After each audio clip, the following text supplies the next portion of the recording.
Hoy tenemos, después del parón de la semana pasada por vacaciones, pues arrancamos con una conferencia que desde luego ha generado bastante expectación. Es uno de los temas o de las temáticas, mejor dicho, bastante frecuentes en el instituto, que es teoría monetaria, en este caso historia de las crisis financieras y su vinculación con la teoría monetaria, porque ya sabéis que una de las interpretaciones más extendidas de la Gran Depresión, años 20 y 30, finales de los 20, 30, incluso 40, es que fue culpa del patrón oro, que fue porque los países pues mantenían posturas de más o menos sensatez monetaria, aunque esto será muy matizado, supongo, hoy, y que como consecuencia de esa ortodoxia monetaria se produjo una quiebra generalizada de los sistemas financieros mundiales y a raíz de eso la Gran Depresión tal y como la conocemos. La respuesta a esto serían devaluaciones, serían depreciaciones, sería inflación, que es lo que además hoy los gobiernos están intentando hacer, incluso atacando una moneda tan inflacionista como el euro, pero que es insuficientemente inflacionista para los políticos españoles. Y siempre se remiten a la leyenda de la Gran Depresión. Y hoy pues tenemos el honor de contar con Juan Manuel López Zafra. Juan Manuel, pues aparte de académico y profesor en CUNEF, muchos de vosotros lo conoceréis tanto por sus artículos en El Confidencial, Cotizalia, como por su actividad en Twitter. Es un tuitero económico de los más activos en la red. Y ahora mismo Juan Manuel está escribiendo un libro sobre el patrón oro para Deusto, que saldrá, si todo va bien, en febrero. Con lo cual, estad atentos en los próximos meses porque habrá bastantes novedades editoriales que adquirir. Y hoy, pues, supongo que nos trae una de las conclusiones o uno de los análisis que efectúa en ese libro que en apariencia tiene tan buena pinta y que esperemos que finalmente la tenga, que es, como os decía, si el patrón oro realmente es el culpable de la Gran Depresión. Pues simplemente os dejo tanto a los que estéis aquí como a los que nos siguen desde casa por streaming con Juan Manuel López Zafra. Tenemos a Bernanke, que es uno de los grandes popes de la economía, del estudio de la crisis económica del 29. Como he dicho antes, se puede estar de acuerdo o no con la política monetaria de la Reserva Federal actual, se puede estar de acuerdo o no con el análisis que ha hecho Bernanke y en general toda la economía monetarista, digámoslo así, toda la escuela de Chicago que ha hecho de la Gran Depresión. Yo no estoy de acuerdo ni con una cosa ni con la otra, pero bueno, es mi opinión.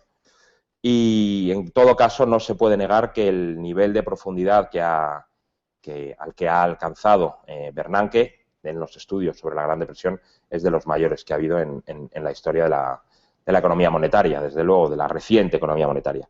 Otra cosa es que, insisto, compartamos sus conclusiones, incluso a veces los orígenes que plantea como tal, pero bueno, su método de análisis, pero que estudiarlo ha estudiado, no se puede negar. Entonces, el esquema de trabajo que voy a seguir aquí es una pequeña introducción para saber dónde nos situamos en el año, a partir de los años 20, los acuerdos de Ginebra y la hiperinflación de Weimar, que es simplemente una parte de todo lo que ocurrió esos años. Luego ya entraremos en otra parte del marco histórico, pero que es el ya entrando en concreto en la rigidez del patrón como responsable de la crisis y la responsabilidad de la Fed, que es el gran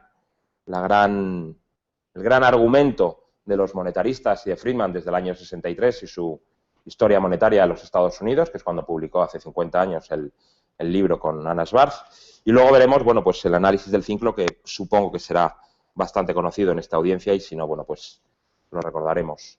Hay una cuestión importante en el análisis del ciclo que es no muy conocida, que es la parte de la burbuja inmobiliaria. En algunos casos se conoce, pero no es la parte más conocida. Sí conocemos todos la burbuja financiera, el crack del 29, pero no se conoce tanto la burbuja inmobiliaria.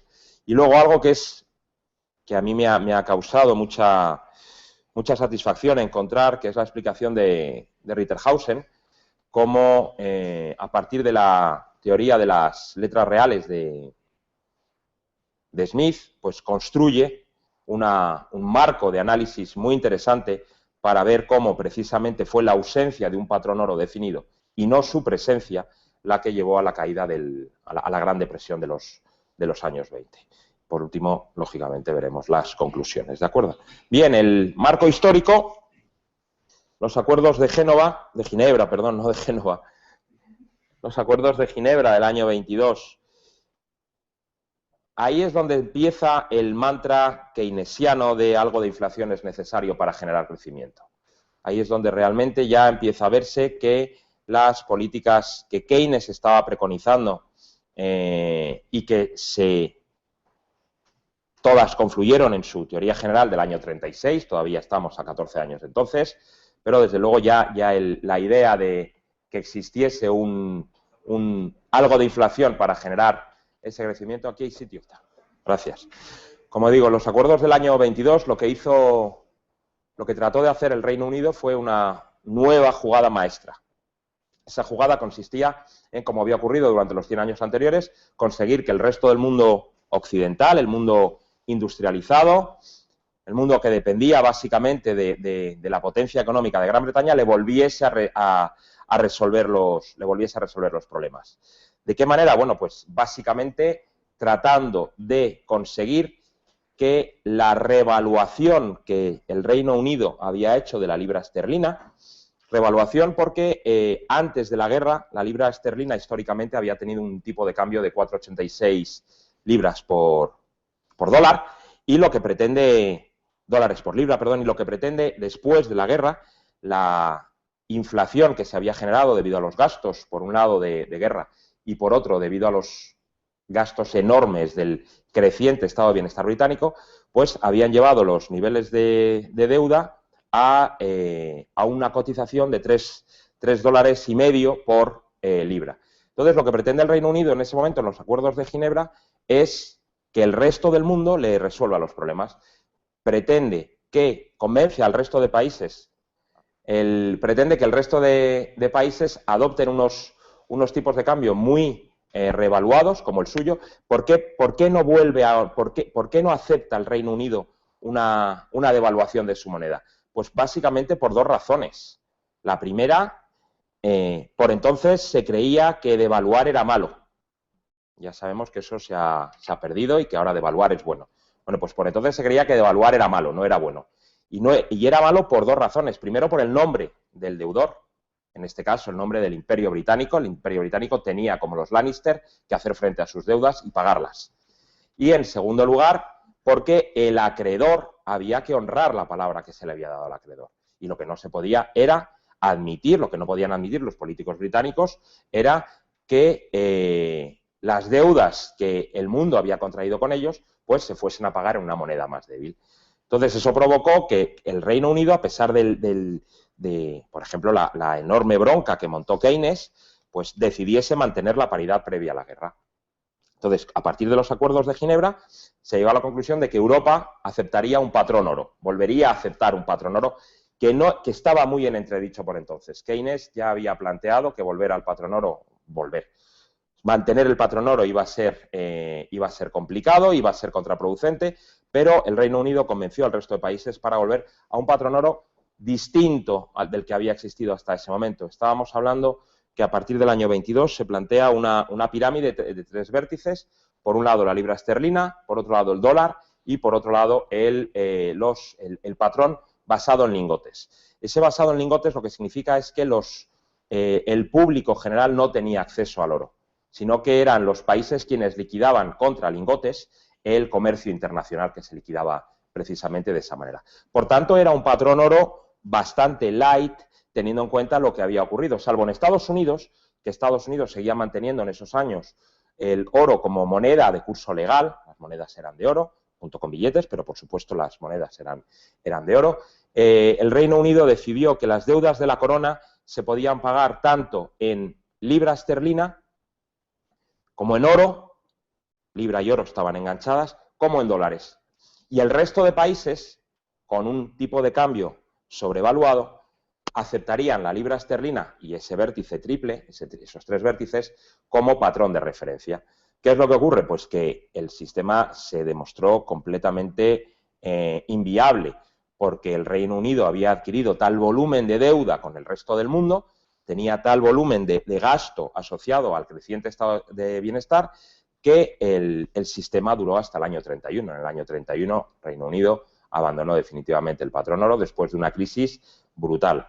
Crisis que fue precisamente, luego lo veremos, uno de los pocos países, digamos, desarrollados que peor llevó los felices años 20. Vamos, lo llevó fatal. El Reino Unido tuvo una crisis durante los años 20 constantemente en términos de desempleo y en términos de deuda que no tiene parangón en ningún otro país industrializado de la época. Entonces, lo que pretendía el Reino Unido era, con esos acuerdos de Ginebra, al mismo tiempo sorber y soplar, mantener unos gastos, un Estado mucho más importante del que había sido en los años previos a la guerra.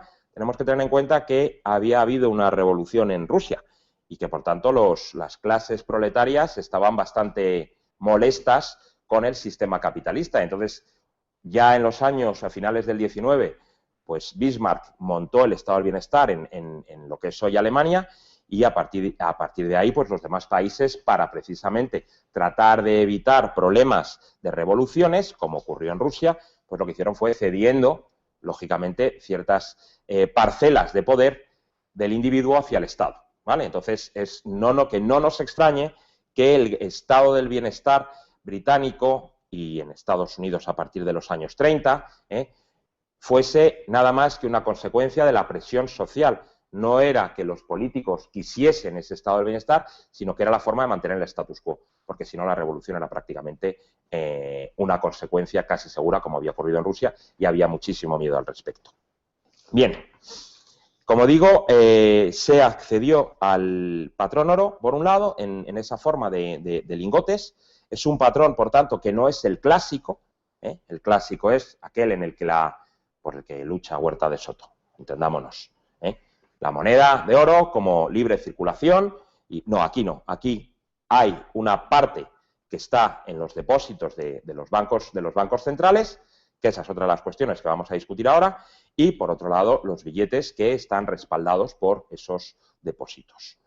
Se recomendó a los países, a partir de los acuerdos de Ginebra, se recomendó a los países que no tenían banco central que dejasen eso de la libre emisión de moneda contingente por distintos emisores y que acudiesen a un banco central, que montasen un banco central. Eso es bastante hoy nos puede sorprender el hecho de que hubiese distintos emisores de moneda, pero por entonces era lo habitual. De hecho, si no, en los acuerdos de Ginebra no se hubiese reflejado como recomendación. Eso por un lado. Por otro, se recomendó a los países que adoptasen un organismo internacional independiente que fuese capaz de regular la demanda de oro internacional para que los países no tuviesen problemas de liquidez de oro, vamos a decirlo así.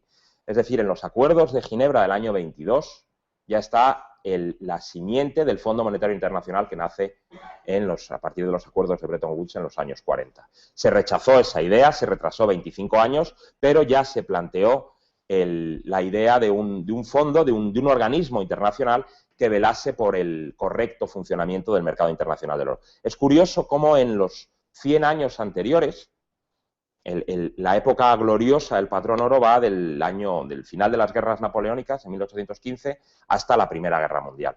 Bueno, pues en esos 100 años no había habido ningún fondo, ningún tipo de organismo que velase por la correcta regulación del mercado del oro. El mercado del oro se había regulado perfectamente entre los países y, de hecho, hubo un país que no tenía historia en los libros, que no tenía colonias, que tenía solamente el esfuerzo de sus gentes y que se había convertido ya al principio de la Primera Guerra Mundial, al comienzo de la Primera Guerra Mundial, en la primera potencia del mundo. En 100 y pico años, los Estados Unidos, sin ningún organismo internacional que regulase nada, se había convertido en la primera potencia del mundo. Entonces, ese es el marco relativo a los acuerdos de Ginebra. Al romperse, ahora volveré otra vez atrás, pero al romperse la libra, su fondo de reserva respecto del oro, pues empezaron las devaluaciones competitivas. Empezaron algo que no nos debe extrañar hoy en día, que son las devaluaciones competitivas, las modificaciones arbitrarias de la paridad de la moneda, todas esas cosas a las que estamos hoy tan acostumbrados, las guerras comerciales basadas en modificaciones del valor de la moneda, que lo que provocaron fue una inestabilidad brutal en los años 30. ¿de acuerdo? Que precisamente los acuerdos de Bretton Woods, pero eso ya está fuera del marco que vamos a ver hoy, tratan de resolver mediante la creación del Fondo Monetario Internacional, el Banco Mundial y, sobre todo, el fijar una moneda de reserva, que fue el dólar, ligada directamente al oro y que duró lo que duró, pero por lo menos planteó una cierta estabilidad durante aproximadamente 25 años. ¿Vale? Bien, volvamos hacia atrás y volvamos al año 23. Si me deja, sí. Y la República de Weimar. Las condiciones que se le impusieron a Alemania en los tratados posteriores a la finalización de la guerra fueron tan absolutamente demenciales desde el punto de vista económico que Alemania ha estado hasta octubre de 2010, hasta hace 3 días, pagando indemnizaciones por la Primera Guerra Mundial. O sea, desde el año... ha estado 80 años pagando indemnizaciones Alemania, hasta octubre de 2010 que finalizó las indemnizaciones. ¿De qué manera accedió Alemania? Accedió malamente, lógicamente, pero ¿de qué manera dijo Alemania que podía inicialmente pagar esas indemnizaciones? Pues como todos, con la moneda que tenía. No tenía oro, había salido completamente del país y entonces decidió ponerse a imprimir. En el año 23, Alemania tenía del orden de 30 fábricas de papel, si no recuerdo mal, si lo tengo aquí apuntado, y más de 130 imprentas, que en 24 horas eran capaces de fabricar y poner en circulación 2/3 partes del efectivo diario. O sea, cada día Alemania era capaz de reponer y de reimprimir 2/3 partes del efectivo. ¿Qué ocurrió? Pues antes de la guerra, el año 14, el marco, que estaba ligado al oro, se cotizaba a 4,1, se cambiaba el dólar por 4,1 marcos, ¿de acuerdo? En julio del año 23, 1 millón de marcos por dólar. Y en noviembre de ese mismo año, 630.000 millones de marcos por dólar. No estoy diciendo 630.000 millones, ¿vale? De hecho, a final del año 20, estamos hablando de un proceso que empieza al acabar la guerra, que empieza con los acuerdos de las indemnizaciones y que provoca en Alemania, no es que provoque en Alemania, pero Alemania lo que hace es decir, vale, muy bien, ¿queréis marcos? Pues tomad marcos. No va a haber ningún problema, yo os pago con marcos, ¿vale? Entonces, luego volveremos sobre el tema de las indemnizaciones y las condiciones que se impusieron a... Hola, María Blanco. Las condiciones que se impusieron a Alemania, pero vamos, tengamos en cuenta eso, ¿vale? A finales del año 23, Alemania decide hacer un cambio en la moneda y el cambio que hace es crear el Rentenmark, que lo cambia por 1 billón nuestro, no billón norteamericano, 1 billón de marcos antiguos, ¿de acuerdo? O sea, hace el cambio de 1 billón de marcos por un nuevo marco. Entonces, evidentemente, hay que entender que, además, como no tenían oro, porque el oro estaba fuera del país, pues lo que hace el ministro de Finanzas alemán en ese momento, Schacht, que luego fue el financiero principal de Hitler, pues lo que hace es decir, vale, pues el soporte de la nueva moneda son las tierras alemanas. ¿Eso le suena a alguien que haya ocurrido antes en la historia de este momento?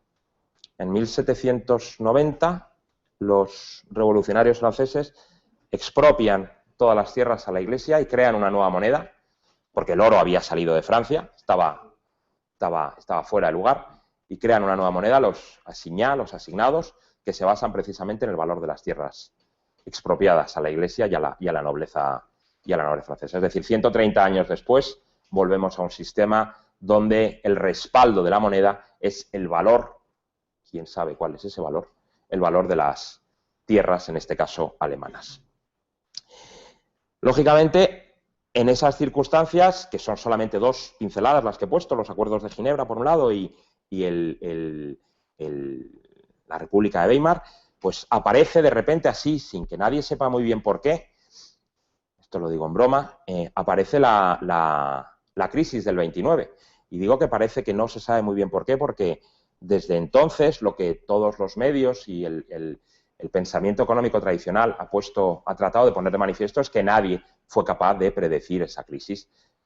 casualmente eso ha ocurrido ahora también. Ningún economista, salvo Schiller, como pone en su página web, el último premio Nobel, uno de los 3 últimos premios Nobel, en su página web dice de sí mismo que fue el único economista capaz de hablar de la crisis de los años 2007-2008.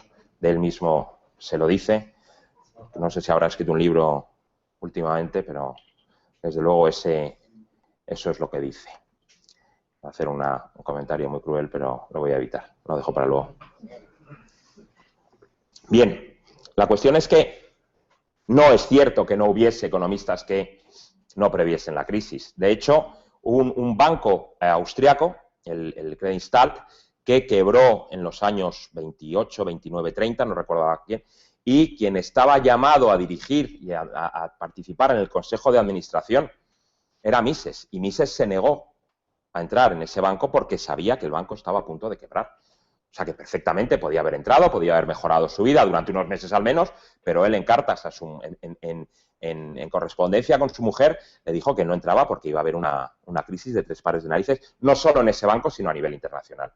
Efectivamente, hay al menos Hayek y Mises, en el lado austriaco, fueron capaces por metodología, análisis del ciclo, fueron capaces de predecir esa crisis, y por otro lado también hay economistas pre-keynesianos, como son Hotre y Castle, quienes también fueron capaces de señalar que iba a haber una crisis. Lo único que cambia son las causas, ¿vale? Mientras que en un caso tenemos la teoría del ciclo como elemento dinamizador de esa crisis, por otro tenemos la rigidez del patrón oro, que es la que los pre-keynesianos, estos dos al menos que he planteado, plantearon como causa de la crisis.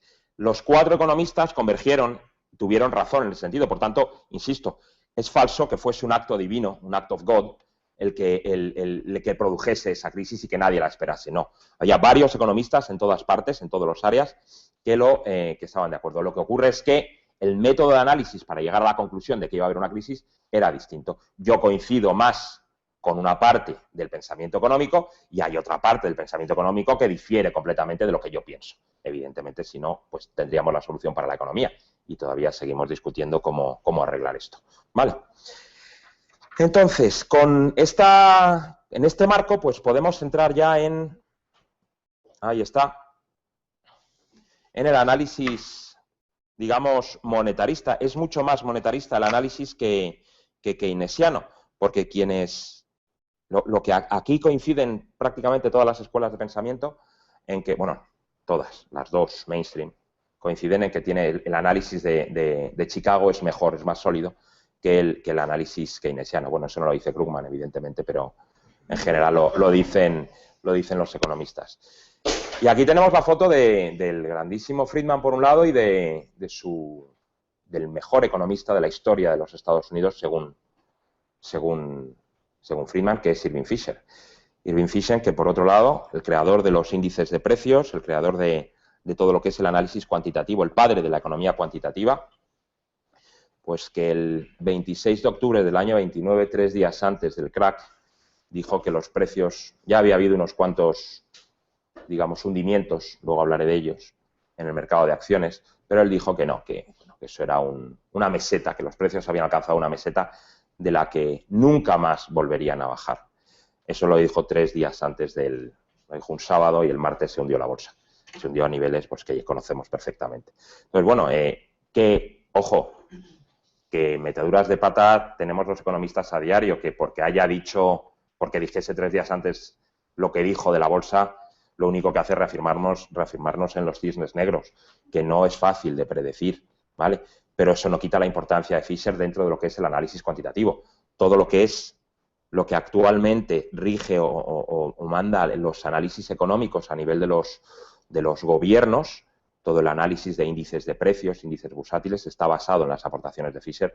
Por tanto, que este chiste que pongo yo aquí, o esta gracieta que trato de hacer sobre su predicción, no nos desvíe sobre la importancia de su trabajo. ¿De acuerdo?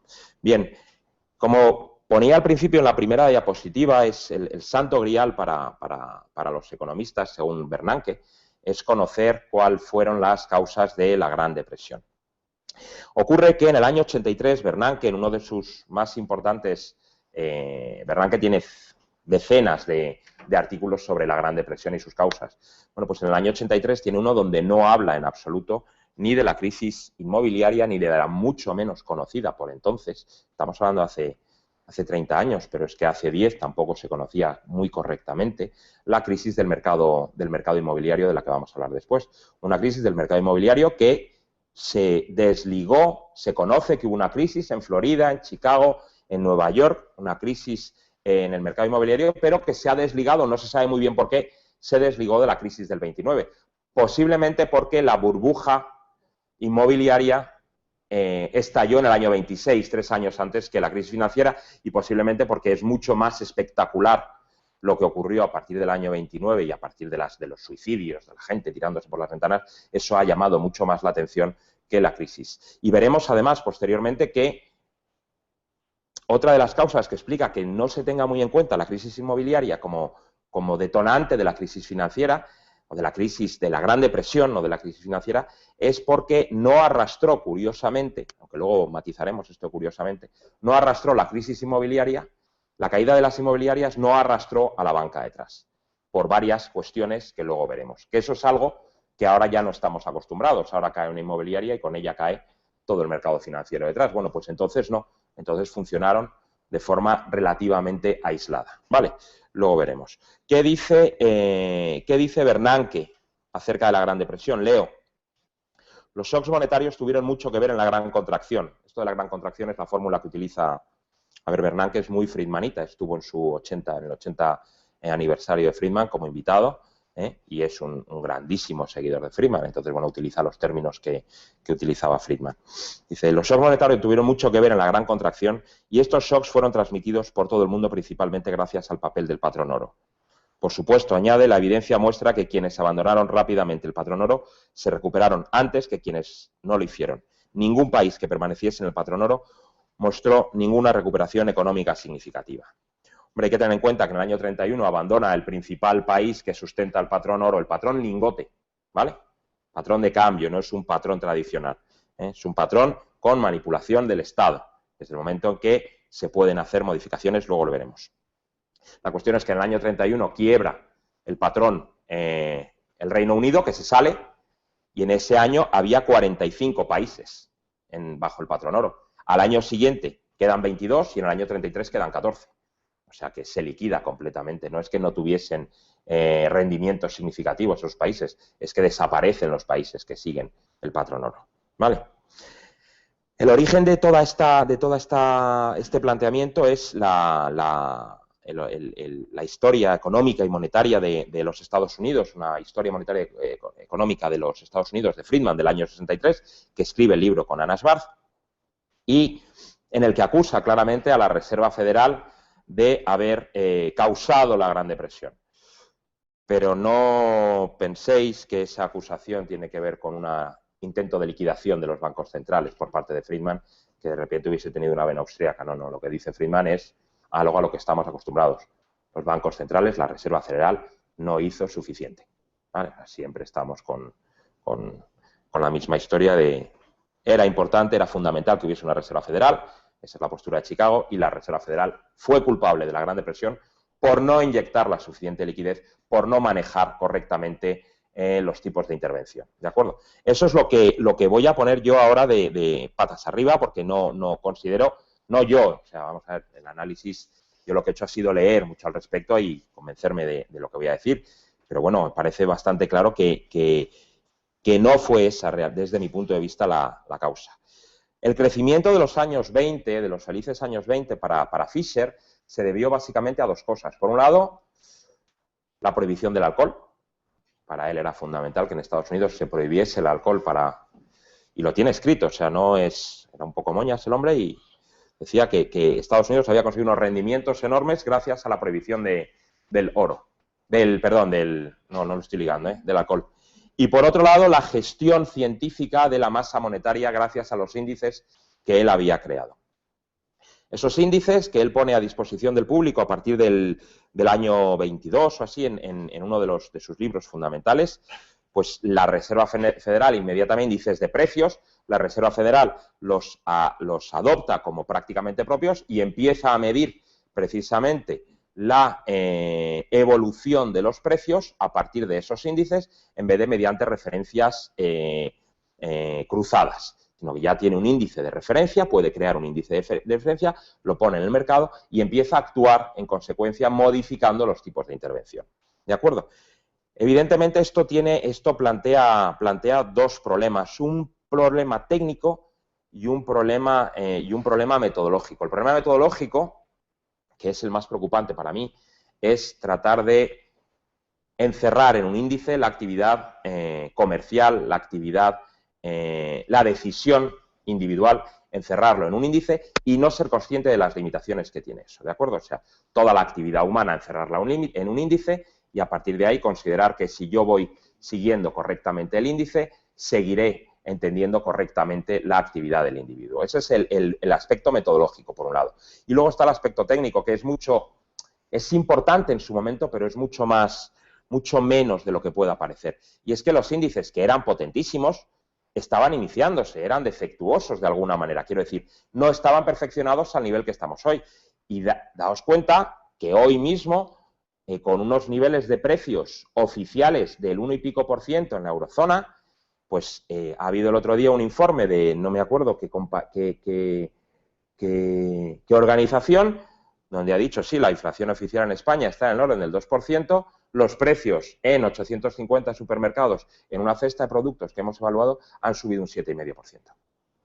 Y eso lo ha dicho una organización no susceptible de ser pro eliminación de los bancos centrales. ¿De acuerdo? Eso lo ha dicho una organización que está preocupada por cómo evolucionan los precios y, por tanto, lo que tenemos es lo de siempre. Y luego tenemos una segunda cuestión, y es que los índices de precios son precios de consumo. Y, por tanto, hay una parte de la masa monetaria que no va a consumo y que sí va a mercado financiero, que es lo que está ocurriendo ahora mismo en los mercados. Entonces, la situación, a pesar de que hay diferencias importantes, yo creo que conocer qué ocurrió en el año 29 y hacer un estudio en profundidad de las causas desde una perspectiva tanto mainstream como desde una perspectiva, digamos, alternativa, es importante para entender lo que está ocurriendo hoy, ¿vale? Entonces, bueno, pues la imperfección teórica que el propio Fisher reconoce en su tratado del año 32, leo lo que dice porque es importante. Durante y después de la Guerra Mundial, los niveles de precios de los bienes al por mayor respondieron con mucha exactitud a la inflación y a la deflación. Si no lo hicieron así durante el periodo 23-29, esto lo dice él en un texto del año 32, o sea, ya metidos en la Gran Depresión, él reconoce que sus índices de precios no fueron los más adecuados, por lo menos tenía la humildad de reconocerlo, que eso hay que reconocérselo también. Si no lo hicieron así durante el periodo 23-29, fue en parte debido a que el comercio creció con la inflación y en parte debido a que las mejoras tecnológicas que redujeron los costes, por lo que muchos productores fueron capaces de alcanzar mayores beneficios sin incrementar los precios. Dos puntualizaciones. Una, Fisher se le considera uno de los padres, por no decir el padre, de la teoría cuantitativa del dinero. La velocidad a la que se mueve el dinero, para él, no existe, ¿vale? Entonces, ahí tenemos un primer fallo desde el punto de vista de análisis, si aceptamos que hay una alternativa a la teoría cuantitativa del dinero, que sería la teoría cualitativa, ¿vale? En segundo lugar, no tiene en cuenta, en este mea culpa, no tiene en cuenta el efecto desestabilizador de la Reserva Federal en los tipos de interés. Entre el año 29 y el año 32, la Fed redujo los tipos del 6% al 1,5% en 3 años, ¿vale? Sí, ya sé que ahora estamos en niveles muy alejados de ese 1,5%, pero tengamos en cuenta que bajó los tipos muchísimo. Y por otro lado, en esos 3 años, la Fed dobló la oferta monetaria. O sea que tenemos que empieza a gestarse una tormenta, donde hay alguien que hizo poco, según el pensamiento dominante, que fue la Reserva Federal, y que, sin embargo, redujo los tipos prácticamente a cero y, al mismo tiempo, dobló la oferta monetaria. ¿De acuerdo? Entonces, bueno, pues había, en ese sentido, si recordáis de los años 90 o 2000, de los 2000 más bien, antes de Bernanke, que ahora se vuelve a hablar de ella, la Greenspan Put, es decir, el hecho de que uno pudiese tranquilamente endeudarse en el mercado, que siempre iba a venir la Reserva Federal a salvar mediante algún tipo de operación esa inversión. Y efectivamente así ocurrió. Todavía no he llegado aquí, así que vuelvo atrás. Y aquí tampoco. Ahí está, ¿vale? Bien. ¿Qué dijo Friedman en el año 2000?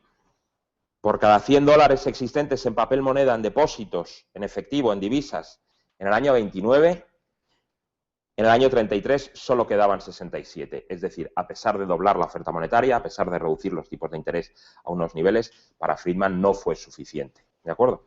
Estamos repitiendo.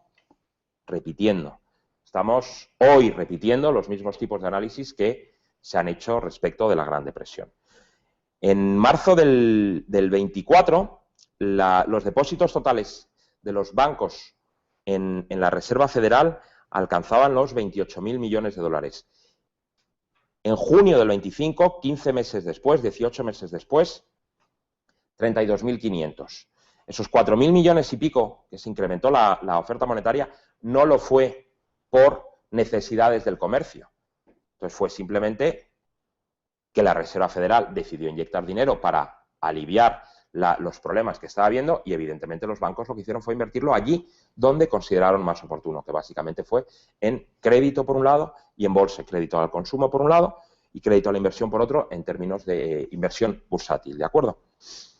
Para algunos autores como Anderson, la inmensa expansión del crédito, y cito literalmente, creó la ilusión de capital ilimitado. Volvemos a tener los mismos análisis que estamos teniendo hoy. O sea, lo que quiero es que se vaya poniendo a la vez los dos en paralelo, las dos crisis, para que veamos que aunque hay diferencias, algunas hay similitudes. Los propios Friedman y Schwartz aceptan que entre el año 21 y el año 29 la oferta monetaria se incrementó desde los 39.000 a los 57.000 millones de dólares. Rothbard rebaja un pelín la cifra en 2.000 millones de dólares nada más. Dice que va desde los 37.000 a los 55.000. Da igual, no vamos a pelearnos por 2.000 millones de dólares porque Rothbard dijese una cosa o Friedman dijese otra. La cuestión es que es un incremento del 45% aproximadamente de la oferta monetaria del 21, salida de crisis, al 29, pre-crisis. Pre-crisis ya en crisis, pero pre-crash bursátil. ¿De acuerdo? Bueno, pues esta es la explicación fundamental, por supuesto, echándole la culpa al oro. ¿Por qué? Pues porque, de acuerdo, y eso ya es economía internacional, la crisis al no expandir Estados Unidos suficientemente la oferta monetaria, inmediatamente todo el ahorro se concentró en oro y los países no tenían la suficiente capacidad para mover el dinero desde el momento en que las reservas estaban actuando como límite. Como hemos visto, es absolutamente falso. ¿Por qué? Porque Estados Unidos estaba emitiendo moneda a mansalva. No estaba respaldada por el oro, que teóricamente tendría que haberlo estado, sino que la Reserva Federal ya había empezado a gestionar, entre comillas lo digo, científicamente la moneda. ¿De acuerdo? Y por tanto es falso que el oro, en ese sentido, fuese el difusor de la crisis a nivel internacional. Oro que, por otro lado, estaba en lingotes y que no circulaba en las manos del público. Por tanto, estamos hablando de un patrón que es un patrón artificial, no es el patrón clásico de oro. ¿De acuerdo? Por tanto, no se puede culpar al oro como tal de un crimen cuando no estaba presente en la sala del crimen en el momento de llegar. Bien, y entramos en el análisis que, digamos, sería del ciclo, viendo, por un lado, pues la crisis inmobiliaria, la crisis municipal y la crisis financiera. La crisis financiera es la más conocida de todas, ¿eh? Por ejemplo, en términos relativos, el índice entre el año 26 y el año 29 pasa de 100 a 216, ¿vale? Eso, en términos relativos, si ponemos el valor 100 en el año 26, en 3 años prácticamente no, se más que duplica en esos 3 años. Otros datos importantes respecto de la crisis financiera, que los tengo por aquí. A ver si los encuentro para hacer luego la inmobiliaria, ver la parte. Así, el martes negro famoso, ¿de acuerdo? Que es lo que todo el mundo asocia a la crisis del 29, además de las películas de Chaplin y de Harold Lloyd, pues, y de los hermanos Marx, pues el martes negro. Ese día se pusieron a la venta 33 millones de acciones. Para que nos hagamos una idea, la caída del índice fue ese día de 49 puntos. Luego lo pondré todo en relación porque 49 puntos es prácticamente lo que puede moverse el IBEX hoy en día, así que tampoco parece que sea mucho, pero luego lo pondré en relación con lo que es. Esos 33 millones de acciones, como digo, que se pusieron en venta, provocaron una caída de 49 puntos. El jueves anterior, el día 24, se habían puesto a la venta unos 13 millones de acciones con otro derrumbe de 25 puntos que los bancos habían aliviado a final de la jornada. Y el lunes, día 28, se pusieron a la venta 9 millones de acciones que provocaron la caída igual que la del día siguiente, otros 49 puntos. Esos casi 100 puntos que cayó el índice, 75 puntos en números redondos, ¿son muchos o son pocos? Tengamos en cuenta, para ponerlo en relación, que el máximo del Dow Jones había alcanzado en septiembre de ese año en 381 puntos.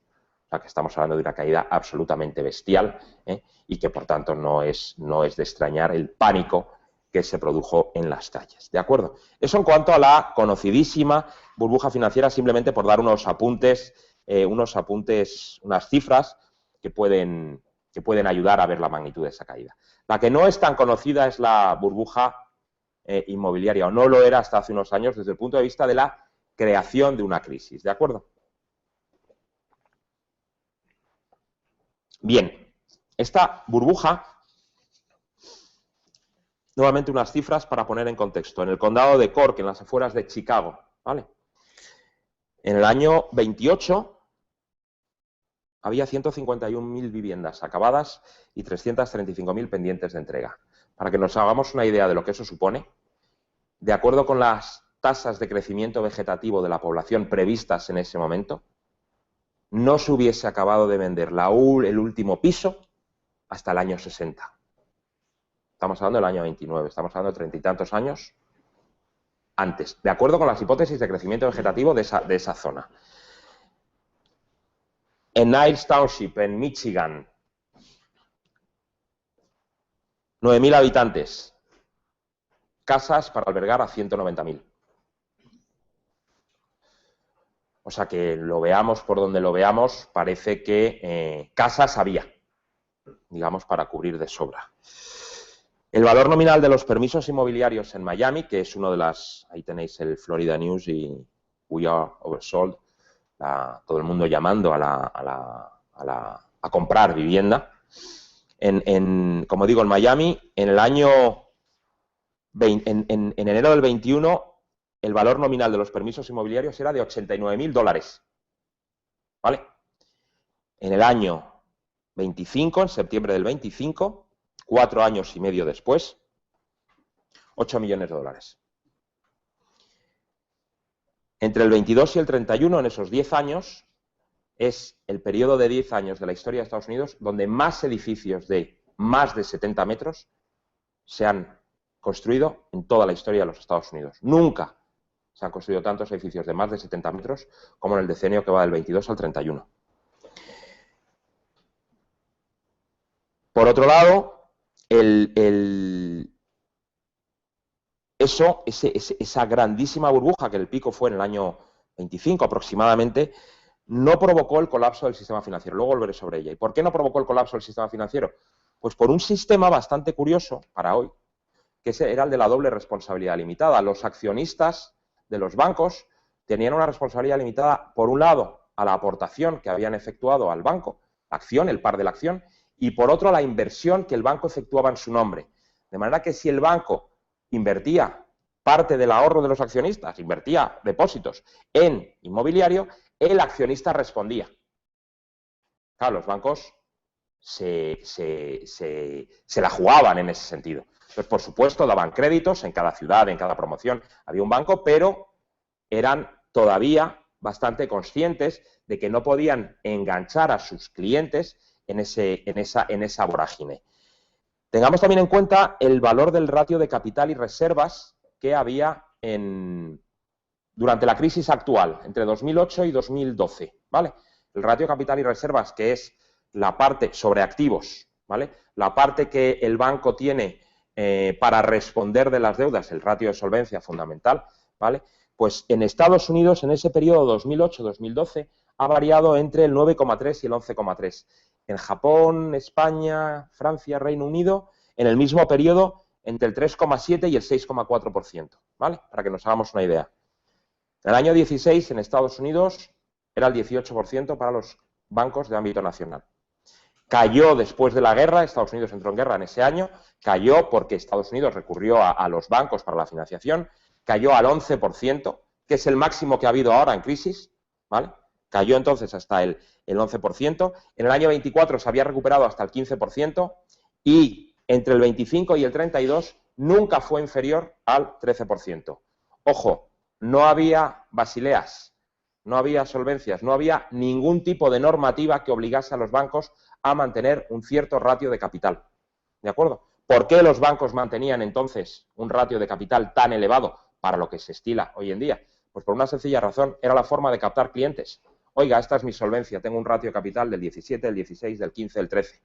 Hoy eso nos parece una auténtica barbaridad, entre otras cosas porque tenemos la garantía del Estado, ¿vale? Entonces, sin garantía, sin ley que obligase a mantener ese tipo esa solvencia, los bancos la mantenían. ¿De acuerdo?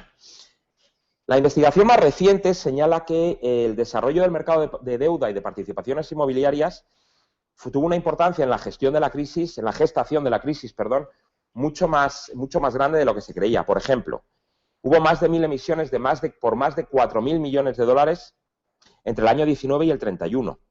El valor anual de las emisiones de las inmobiliarias, las emisiones públicas para captar inversión de los clientes, de la gente, en el año 19 era de 57 millones de dólares y solo 6 años después, en el 25, estamos hablando de 700 millones de dólares. En el pico de la burbuja, 1 de cada 4 dólares de emisiones de deuda corporativa correspondían a inmobiliarias, ¿de acuerdo? Que superaban a las del ferrocarril, en el año 24, en el 25 y en el 28, por ejemplo. En el año 34, ya metidos en el hoyo, frente a 1 de cada 4 dólares de las emisiones de deuda corporativa del año 25, pasamos a 1 de cada 715. O sea, las inmobiliarias se habían hundido completamente. En el año 36, el 80% de las emisiones de inmobiliarias que se habían producido antes del año 30 habían incumplido en todo o en parte sus obligaciones. O sea, que estamos hablando de una crisis de un mercado inmobiliario absolutamente en unas dimensiones que la de hoy en día que hemos vivido en España no tiene absolutamente nada que ver, a pesar de lo durísima que ha sido. Estamos hablando de que prácticamente el mercado inmobiliario quedó absolutamente arrasado en Estados Unidos, ¿de acuerdo? Lo que llama la atención es que no arrastrase tan brutalmente al mercado bancario, al mercado financiero, ¿de acuerdo? Claro, ligado al mercado inmobiliario tenemos el boom municipal. El 80% de los ingresos de los municipios durante los felices años 20 dependían de las inmobiliarias. Entonces, claro, pues iban haciendo parques, iban haciendo pues lo que hacen todos los políticos cuando tienen dinero. Pues gastar todo. Y cuando no lo tienen también, ya lo sabemos, pero en todo caso gastar. El 80%, como digo, de los ingresos provenía de ese mercado. Entonces, hay dos autores que estudian este mercado en el año 2010, lo publican en 2010, Gottman y Newman, y dicen que, cito, bajo cualquier medida empleada, los valores inmobiliarios de los años 30 eran tan tóxicos como los de hoy. ¿Vale? Y esto es de hace 3 años, quiero decir que es muy novedoso este análisis y, por tanto, no nos tiene que sorprender que quizá no hayamos oído antes hablar de la crisis inmobiliaria como detonante de la Gran Depresión, porque es ahora cuando los investigadores, los historiadores, están encontrando, están buceando y tratando de ligar precisamente las distintas piezas del puzzle, porque no todo el mundo le convence la idea de que el oro fue el único culpable o el culpable máximo de la Gran Depresión. Pues todo esto se junta, se engarza, una amalgama perfecta para explicar el santo grial de la crisis de la que hablábamos al principio de Bernanke. No hubo restricción, pese a todo, no hubo restricción de la oferta monetaria y el oro, como digo, estaba en forma de lingotes en los bancos. No estaba circulando, no era un patrón oro clásico. Algunos dirán, bueno, eso es una excusa, pero si tenemos en cuenta que los bancos, la Reserva Federal, fundamentalmente, porque donde empieza la Gran Depresión es en Estados Unidos, que ahí se transmite al resto del mundo, la Reserva Federal se había saltado completamente las barreras derivadas de los depósitos de oro.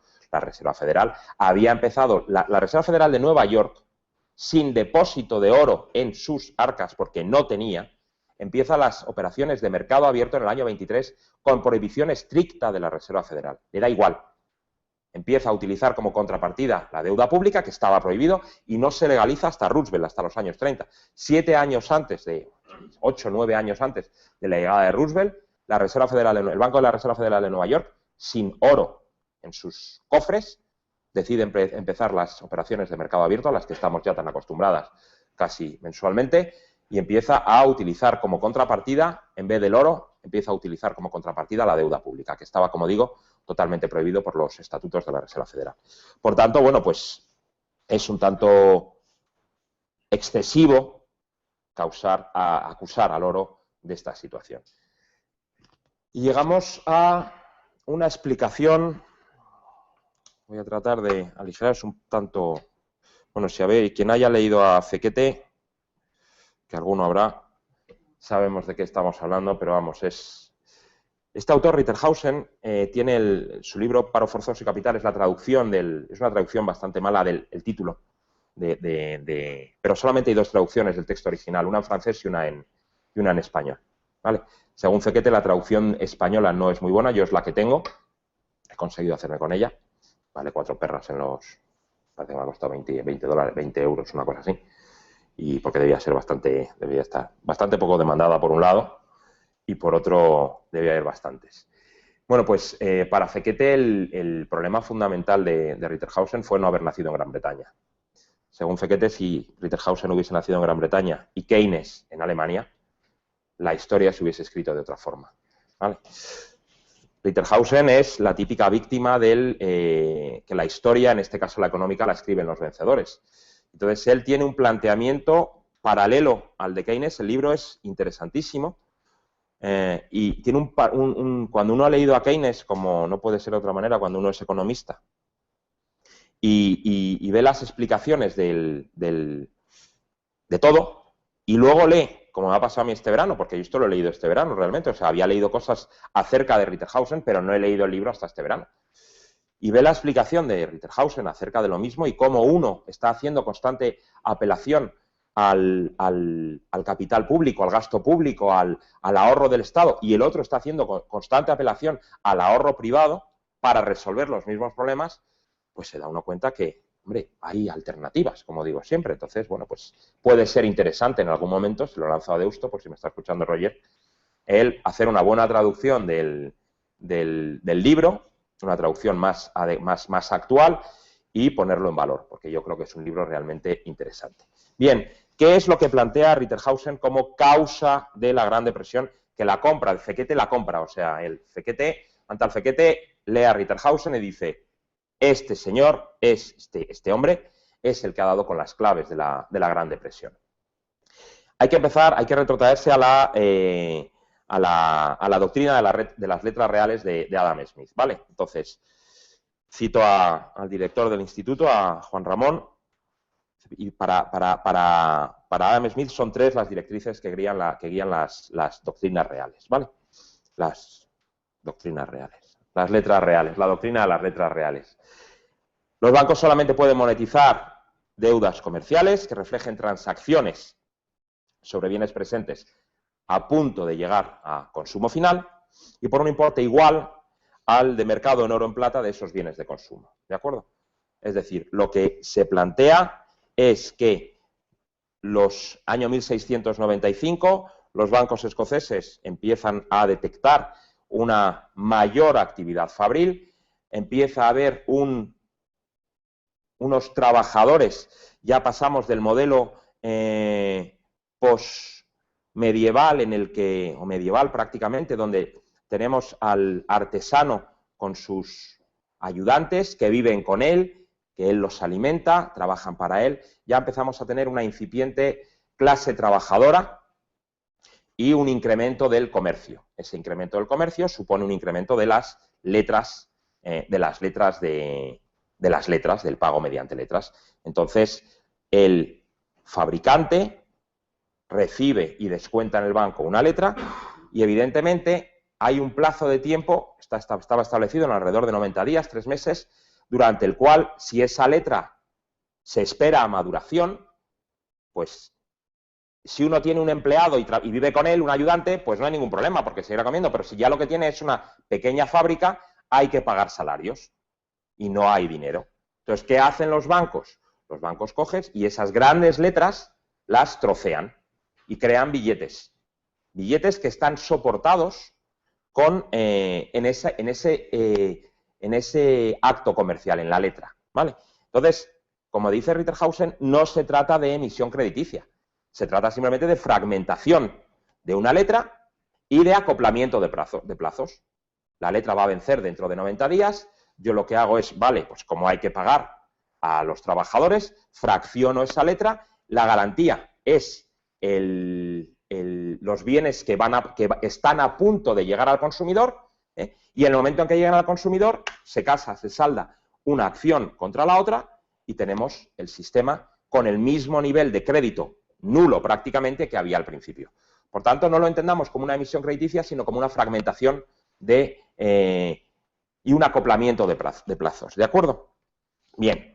Entonces, en el año 1909, Alemania y Francia, previendo la guerra, deciden dejar de pagar a sus funcionarios en oro y pasan a pagarles con moneda, con billetes de curso legal forzoso, ¿vale?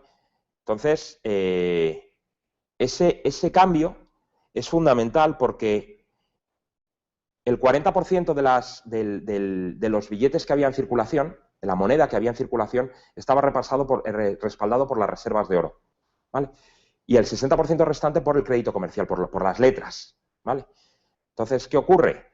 Pues que a pesar de estallar 20 años después, ¿por qué estalla? Si esto empieza en el 9, ¿por qué tarda 20 años en estallar todo el sistema? Porque hubo una guerra en medio. Y la guerra generó un montón de gastos y un montón de volumen. Por supuesto, en cada guerra se prohíbe el patrón oro, el patrón oro desaparece como tal, se emite papel y eso mantiene de una forma o de otra la actividad económica. Se conoce desde el 1700 y pico por supuesto, con los Assignats en Francia, etcétera. Entonces, pues, se mantiene el dinero y el dinero, pues, durante 20 años, pues parece que no pasa nada. Pero cuando llega el momento de los acuerdos de Ginebra, la crisis de Weimar, etcétera, etcétera, pues de repente, al no volverse al comercio multilateral, que era el que sostenía todo el fondo salarial, porque los países ganadores del conflicto lo que hacen es imponer a Alemania, además de las compensaciones de las que ya hemos hablado, les imponen un comercio bilateral, ¿vale?, que Alemania no puede soportar. Entonces, no hay la Cámara de Compensación de Letras Comerciales a nivel internacional que estaba en Londres, se queda sin actividad. Si imponemos, además, una moneda que no está apoyada en un bien físico como el oro y no está apoyada tampoco en el crédito comercial, sino que se obliga al curso legal bajo un único emisor, un banco central, entonces tenemos un problema serio. ¿Por qué? Porque quien decide cuál es el facial de la moneda es el emisor, el Banco Central, el Estado, aunque sea independiente, pero es el Estado, es un órgano del Estado, ¿vale? Imaginemos que hay varios emisores. El emisor emite varios bancos que tienen capacidad de emitir. Un banco que tiene una parte de reserva en oro, otra parte en crédito comercial, emite demasiada moneda respaldada sobre ese crédito comercial. ¿De acuerdo? Evidentemente, eso, en el momento en que los trabajadores van a cobrar, el banco, como no tiene sustento detrás, tiene que hacerse con metálico. Tiene que hacerse o con divisa o con metálico, no puede hacer de otra manera. Y si no tiene capacidad de hacerlo, inmediatamente cae el valor del billete con el que llega el trabajador Con lo cual el trabajador acaba rechazando ese billete. ¿Qué ocurre? Que si no hay competencia entre distintos emisores y solamente hay uno, pues evidentemente la forma en la que tenemos de ver cómo es esa depreciación, ya no puedo rechazar el billete porque es curso legal y forzoso. Con lo cual, ¿qué es lo que ocurre? Que suben los precios, lo que sea, pero el dinero que tengo en la mano ha perdido valor. como el dinero ha perdido valor, pero el curso es legal y forzoso, inmediatamente el crédito, la parte de las letras comerciales que está apoyando toda esa actividad económica, el fondo salarial en terminología FGT, desaparece. Se junta, por tanto, una inflación bestial con un paro masivo, como no había ocurrido nunca. ¿De acuerdo? Y eso es lo que básicamente Ritterhausen explica como causa fundamental de la Gran Depresión.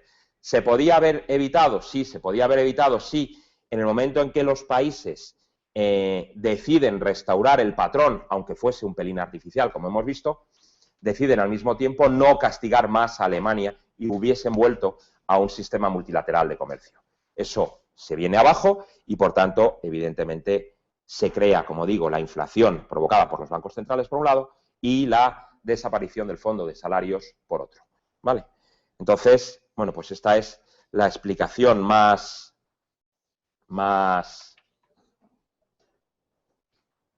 complicada, por un lado, y por otro, desde mi punto de vista, la más acertada acerca de cuál fue la causa fundamental de la Gran Depresión, y ya paso a las conclusiones. Se liquida el mercado de letras muy sencillas, por otro lado, la liquidación del mercado de letras reales, con las inyecciones masivas de liquidez y el regreso al nacionalismo económico y monetario, se concentra todo, final de los años 20, en una tormenta perfecta, la inversión del Estado en sectores estratégicos, olvidando siempre a las pequeñas y medianas empresas, a los autónomos, sino precisamente tratando de potenciar, curiosamente como hoy, a sectores intensivos en mano de obra, como el sector del automóvil, y el exceso de garantías, por un lado, financieras, y por otro, personales, a los trabajadores, por un lado, y a los depósitos, por otro, pues crean una situación en la que el oro es simplemente un agente más.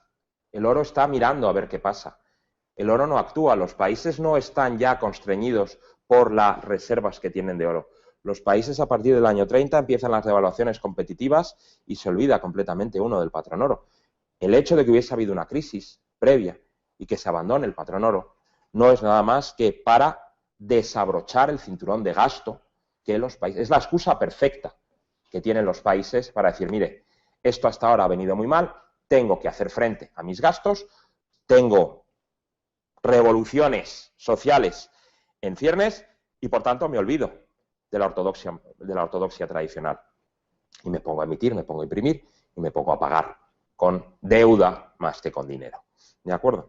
Entonces, bueno, pues en ese momento es cuando el Estado empieza a extender los tentáculos a esos niveles a los que estamos ya acostumbrados, pero que por entonces eran absolutamente insospechados. Por entonces no se podía imaginar que un Estado pudiese tener una responsabilidad sobre el Producto Interior Bruto por encima del 10 o del 12%, y estamos hablando ya que estamos a niveles del 50%. En España, el 55% en Francia, etcétera. ¿De acuerdo? Bueno, pues no sé si os habré convencido acerca de la falta de culpa del patrón, que no estaba en la habitación, estaba simplemente por allí, como podía haber estado cualquier otra cosa. Creo que el tema merece un tiempo, una reflexión, porque no es un tema sencillo, y mezclar las distintas, observar y leer las distintas aportaciones de los distintos autores es muy enriquecedor, a pesar de que, bueno, algunas puedan parecernos equivocadas. Conocer cómo piensan otros, desde luego, siempre es conveniente, precisamente para ver si pueden tener algo de razón o no. ¿De acuerdo? Pues muchísimas gracias.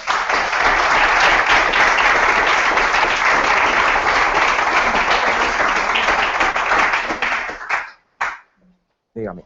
Pues muchas gracias, Juan Manuel, por la conferencia, y como siempre vamos a comenzar con el turno de preguntas. Obviamente los que estáis aquí, pues levantad la mano y os pasamos el micro para que podáis preguntar libremente, y quienes estéis desde casa, que me consta que están siguiendo bastantes la conferencia, pues nos podéis enviar las preguntas que le queráis dirigir a Juan Manuel a través de nuestra cuenta de Twitter, @JuanDeMariana. Pues nada más, ¿quién quiere empezar preguntando? María.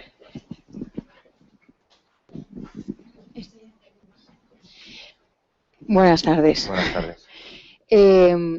Sí que convence, claro que convence. El problema, es una pregunta doble.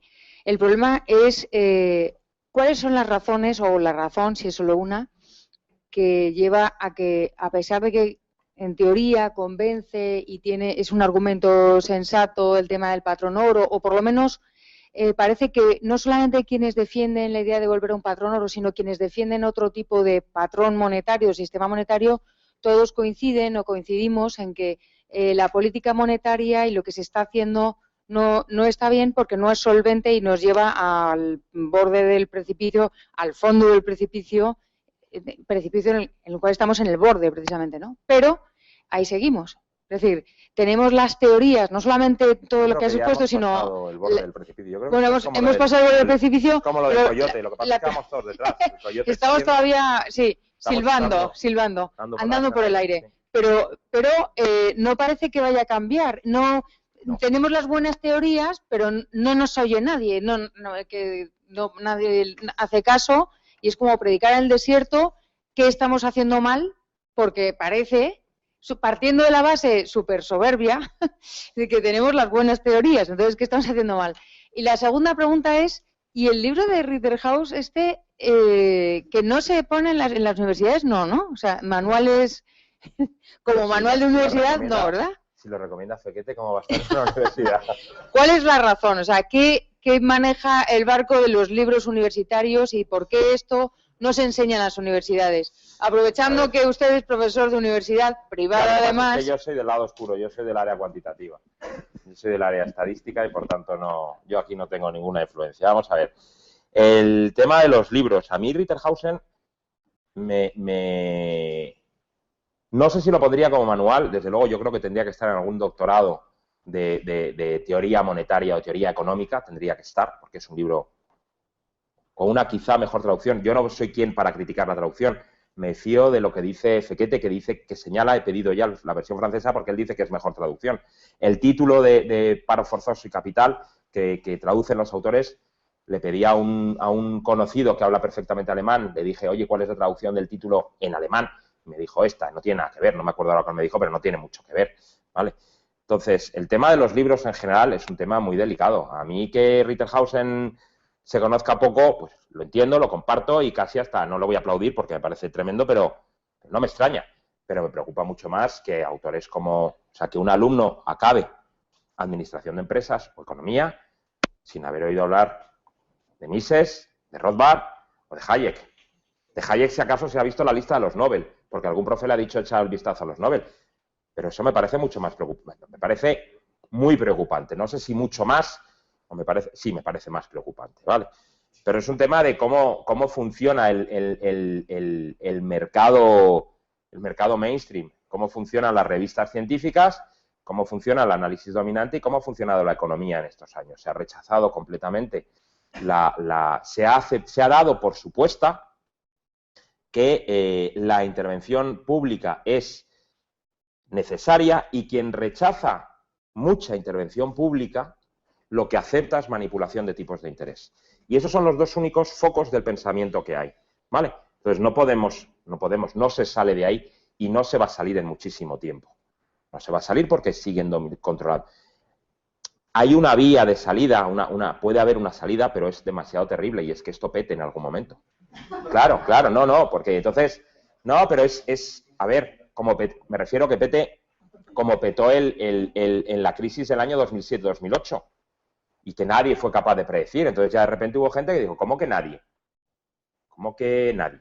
Entonces, hubo autores que sí lo predijeron. Claro, se ocultan completamente, como se ocultaron los del 29, pero cada vez hay más gente, hay más vías de llegar a más gente y de alguna manera la gente se va interesando, ¿vale? El tema de la literatura es fundamental en ese sentido, los libros. ¿Qué hacemos mal? Decirle a la gente que... A ver, la gente no está... En general nos cuesta mucho aceptar la responsabilidad. Y tenemos la puñetera manía, por mucho que le queramos poner flores, si estamos diciendo que el Estado está gastando mucho, a la gente eso le duele.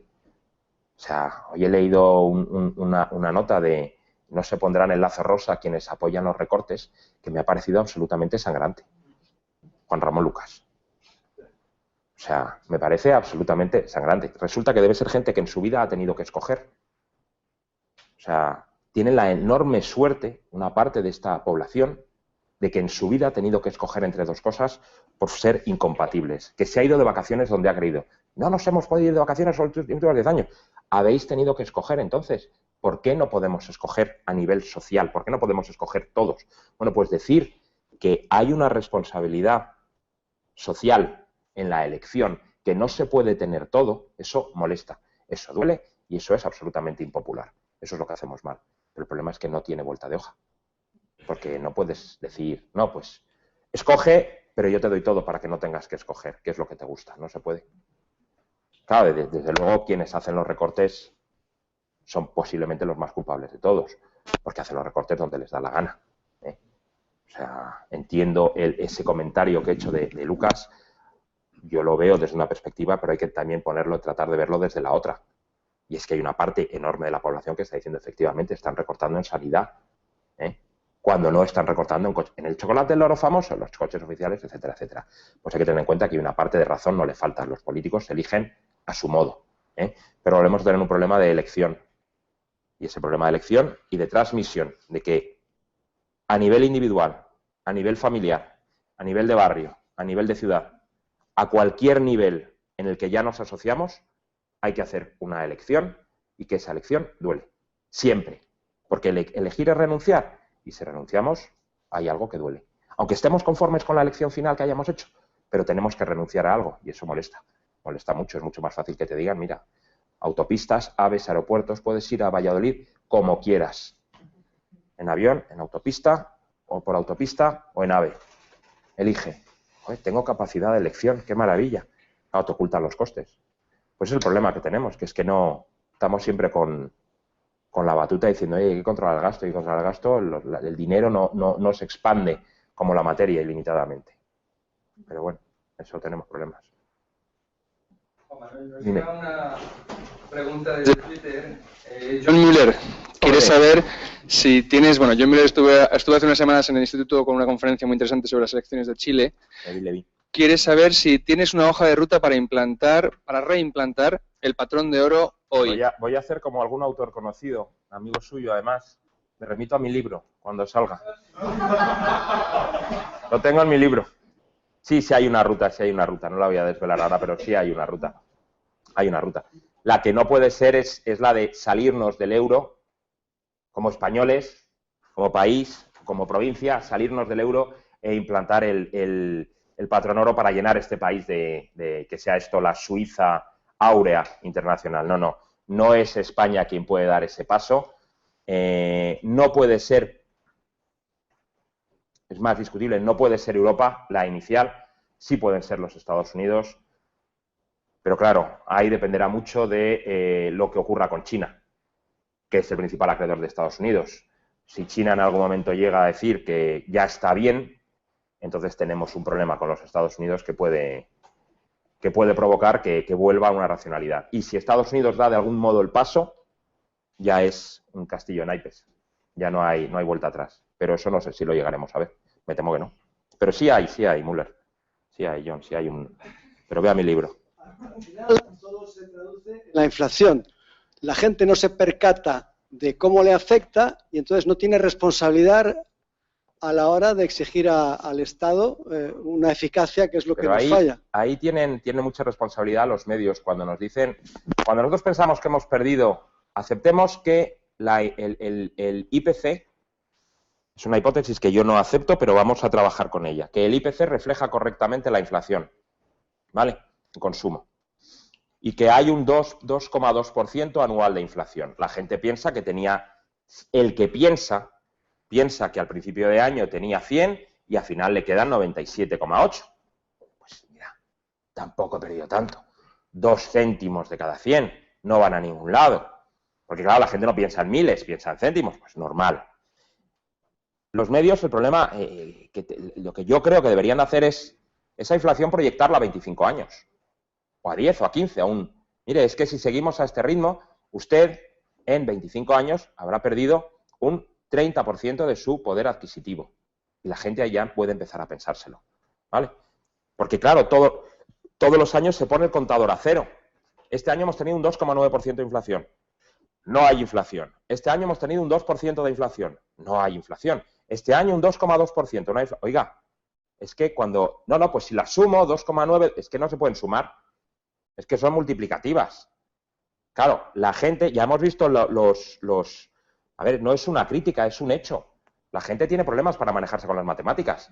Bastante problemas tenemos todos los días como para encima nos estén recordando el dinero que estamos perdiendo. Bastantes problemas tenemos. Pero la gente prefiere pensar... La gente es consciente, perfectamente consciente, de lo que le cuesta llegar a final de mes. Todas las familias son conscientes. El problema es que el pensamiento general es que la inflación no es un problema. Y, por tanto, que lo que hay que hacer es imprimir, emitir moneda para llenar todo de dinero. Porque la gente quiere soluciones. Y esa solución es aparentemente atractiva y fácil. Mi hija me dice de vez en cuando, papá, ¿y por qué no le dan a la máquina el dinero? La pequeña. Digo, pues igual que yo no te doy chicles constantemente. Porque no puede ser, porque no le darías valor. Lo acaban entendiendo, pero a la gente le cuesta. Entonces, sí, efectivamente, hay un problema de comprensión de lo que es la inflación y cómo afecta en el medio-largo plazo. Y eso los principales culpables no somos los académicos, son los medios. Ahí sí que... porque no transmiten correctamente lo que es la inflación. Más preguntas. Dime.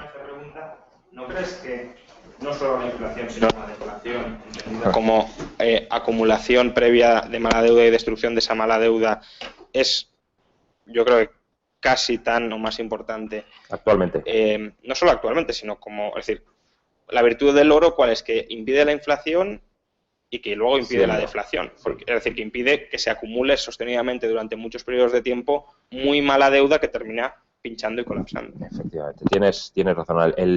Ahí la discusión que no tengo contigo, porque no he entrado a discutirla, pero que tendríamos, es si estamos camino de una deflación o de una inflación. Creo que hay un problema, por un lado, de centrar los términos, inflación en términos de IPC, no inflación en términos de exceso de masa monetaria y cómo se transmite a mercados alternativos, no solamente financieros, sino mercados de alimentos, etcétera. Yo creo que sí la hay y, por tanto, a pesar de lo que dice Fekete, yo creo que estamos más cercanos a una inflación utilizando, insisto, una visión más amplia del concepto de incremento de masa monetaria y cómo afecta a todo, no solamente a los precios. Yo creo que estamos más cercanos a una inflación importante que a una deflación. Pero efectivamente el problema de la deflación es igual de grave que el problema de la inflación. Y es algo que, como estamos acostumbrados a hablar de inflación, pues no nos paramos a transmitirle a la gente. Claro que yo creo que ahora mismo es más importante transmitirle a la gente el riesgo de inflación que el de deflación. ¿Por qué? Porque el mainstream lo que dice es, como no queremos deflación, lo que hay que hacer es emitir más dinero. Entonces, yo creo que hay que intentar parar esa emisión salvaje de dinero y de deuda y que para ello, aunque siendo la deflación un riesgo importante, creo que menos importante que el de inflación actualmente, creo en todo caso que a la gente hay que hacerla ver. Pero si vas acumulando deuda, la bomba deflacionista futura todavía es mayor. Efectivamente. No, si no te voy a discutir el tema en absoluto. Pero que yo creo que a la hora de transmitir el problema a la gente, yo creo que hay que hacer ver que cuando el crédito no llega a las familias y se queda en el sistema financiero o se va al mercado de alimentos o se va a cualquier mercado alternativo, es porque precisamente se han reventado todo el concepto de riesgo, de gestión de riesgo. Y entonces, ¿dónde están invirtiendo esas cantidades ingentes de dinero? Pues ahí donde se consigue rentabilidad. Así de sencillo. Con lo cual, los precios no suben porque no le llega el dinero a la gente. No suben en los índices oficiales, aunque extraoficialmente suban. Y la gente no se crea a nadie el tema del IPC, pero oficialmente no suben. Así es. Dime. Bueno, yo quería preguntarte, volviendo a lo de la Gran Depresión, si es verdad que por ejemplo, has hablado de las películas de Harold Lloyd de los inversores y tal, el Gran Gatsby.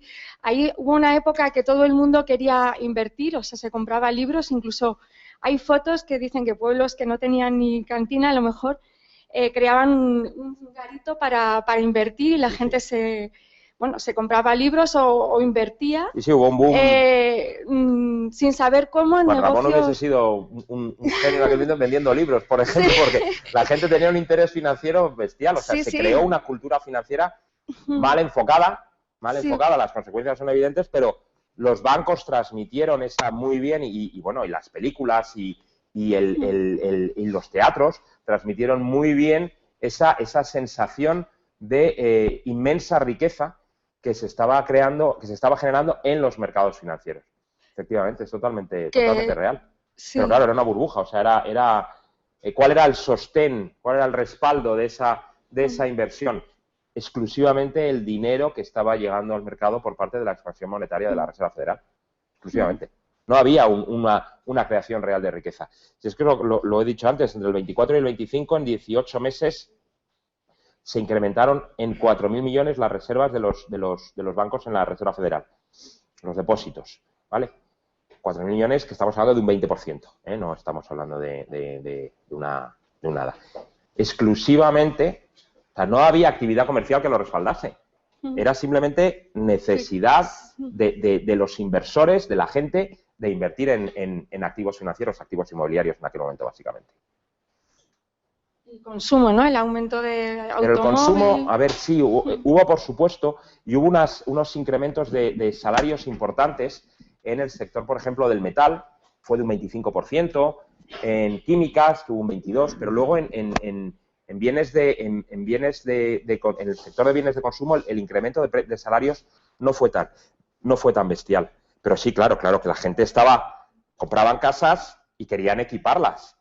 Y el Forte, todo el desarrollo de los mercados de consumo es a partir de ese momento. Y efectivamente eso provocó un auge del crédito, por supuesto. Y eso es pero la actividad comercial no era tan grande como para generar ese volumen de oferta monetaria. Dime.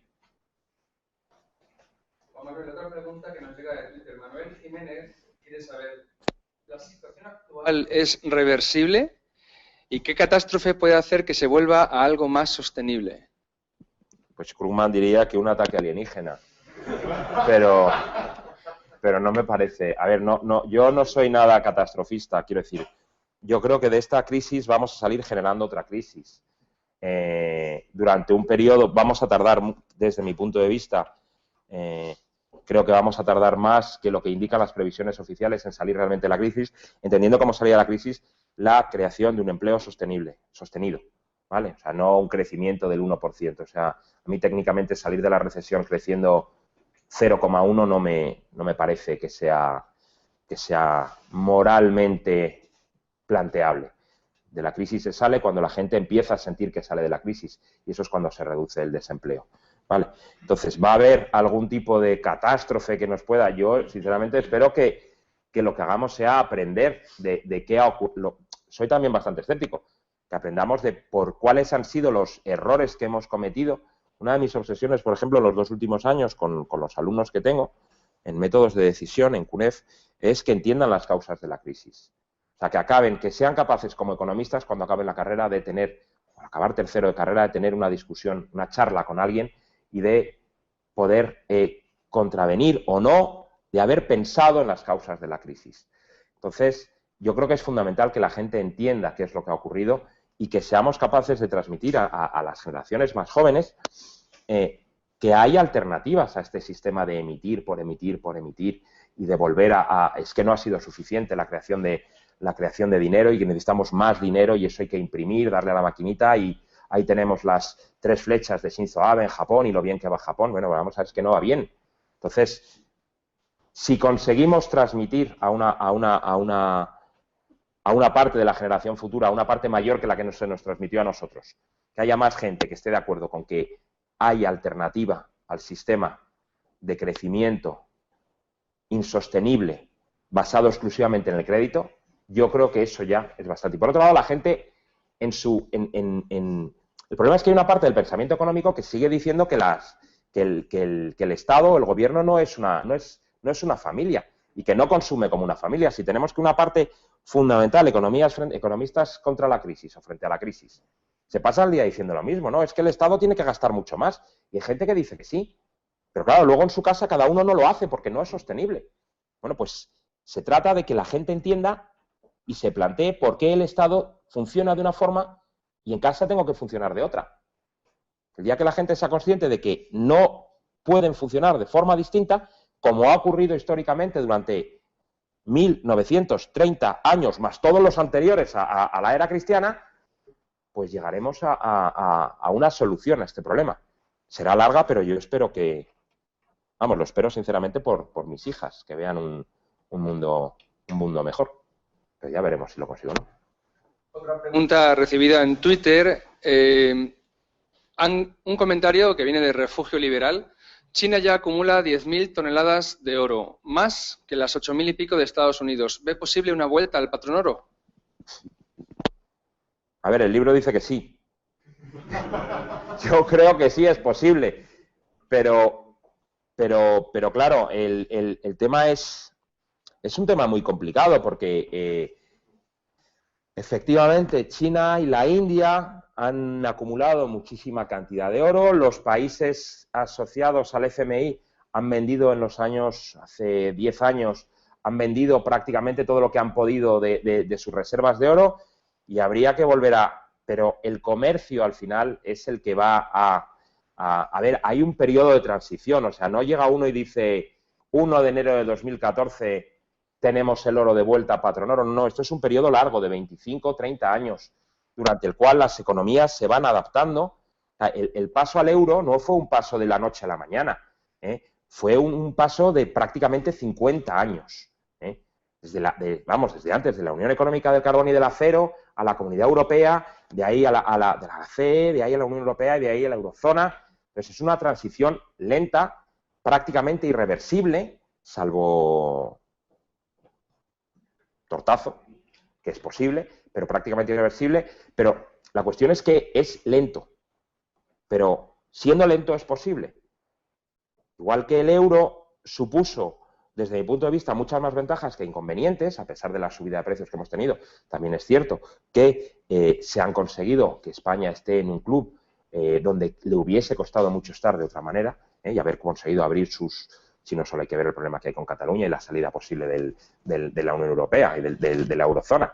Es que revienta económicamente ahora mismo cualquier país que se salga, a no ser que sea Alemania. Es un tema distinto. Entonces, volveremos lentamente, espero que sí. Pero vamos, a mí lo de ser gurú de en 50 años estamos en el oro, no me va, no soy capaz de verlo. No soy capaz de ver el plazo. Tengo deseos, pero no soy capaz de ver un plazo. Por hacer un poco de política ficción o para el futuro en la línea de China, ¿no crees que el hecho de que China haya acumulado todas esas toneladas de oro podría ser el indicio de que la propia China quiere volver al patrón oro? Sí. Porque si China quiere que su moneda sea moneda de reserva, probablemente, al menos hasta que se desarrolle mucho más China y sea un mercado mucho más grande, necesitará de alguna manera ligarla a algún activo real como el oro. Pero una salvaguarda efectiva, vamos, sí. Y como he dicho antes, ¿cómo va a exigir el pago de las deudas China a los Estados Unidos? O sea, China ya ha acumulado mucho oro, por algo será, la India también, por algo será. Históricamente China siempre ha sido muy de tener mucho oro, Pero claro, ahora ya estamos viendo que no estamos hablando de la China de los años 20, de los años 30, estamos hablando de uno de los principales competidores en el mercado mundial. Pues sí, posiblemente esa acumulación y en un momento dado, esa exigencia de deuda a los Estados Unidos, pues puede provocar una vuelta un deseo de vuelta al patrón oro por parte de China, sí. Hola. Bueno, no queda claro el sistema, el patrón que había en los años 20. Quiero decir, si bien no era un patrón oro clásico, y entiendo, no sé si era convertible el dólar para el público. ¿Era convertible? No, era convertible a nivel internacional. El público, vamos, en Estados Unidos, hasta el año 31, el dólar, el oro funcionaba como moneda. De acuerdo. No es que fuese convertible, es que era moneda. Y a partir del año 31 se acabó completamente. Ya no era convertible. En ese sentido, si bien no era patrón clásico, bueno, no entiendo cómo no pudo haber algún tipo de freno, que sea a nivel internacional, por ejemplo, una Gran Bretaña diciendo, bueno, yo estoy viendo que tú estás expandiendo la masa monetaria, me sigues pagando en unos dólares. Es decir, es que el Reino Unido, que era la segunda potencia, necesitaba los dólares porque había puesto un nivel tan altísimo a su moneda que no tenía ya, o sea, comercialmente no era quien era, tenía muchísimo nivel de gasto. La guerra le había completamente arrasado económicamente a Inglaterra y había vuelto a poner el tipo de cambio en unos niveles absolutamente exagerados. Entonces, no era capaz Inglaterra de generar actividad comercial suficiente para volver a incrementar las reservas de oro, que seguían fluyendo hacia los Estados Unidos, que era quien mejor estaba, porque no tenía que reparar nada. Estados Unidos había tenido mucho gasto, pero claro, al no tener la guerra en su territorio, no tenía ningún problema en ese sentido. O sea, en ningún momento, por decirlo así, el Reino Unido realizó ese ejercicio crítico de decir, la Reserva Federal está aumentando la masa monetaria, es decir, el ratio de masa monetaria de dólares con respecto a sus reservas de oro está siendo mayor y mayor y mayor, hablo de durante la década de los 20, y en ningún momento dijo, bueno, cada vez me estás pagando con unos dólares. A ver, la cuestión es que hoy sabemos que la Reserva Federal incrementó muchísimo la masa monetaria, la oferta monetaria. Lo que no tengo nada claro es que en los años 20 se supiese al nivel que lo sabemos hoy. Es decir, Estados Unidos era capaz comercialmente de competir y, por tanto, de ahorrar oro sin ningún tipo de problema.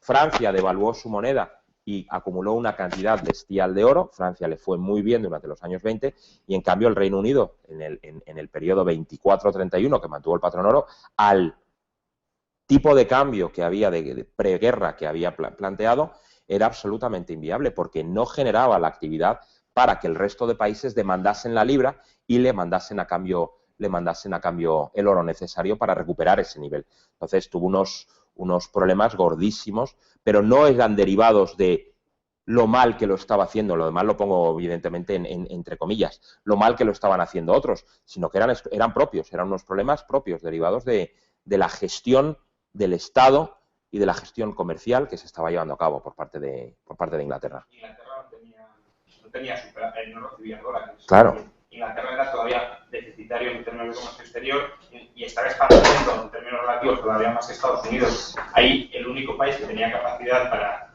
pedir la conversión de oro en dólares era Francia. Eso es. Y Francia se acumuló stocks brutales. Sí. Pero de hecho, todas las reuniones de banqueros centrales, por favor, no pidas tanto oro, que se va a dar todo esto. Y Francia en ningún momento decía, señores, ustedes cada vez me están pagando por un No, porque pero es que recibía dólares. Es que Francia eso, oro, no dólares, perdón.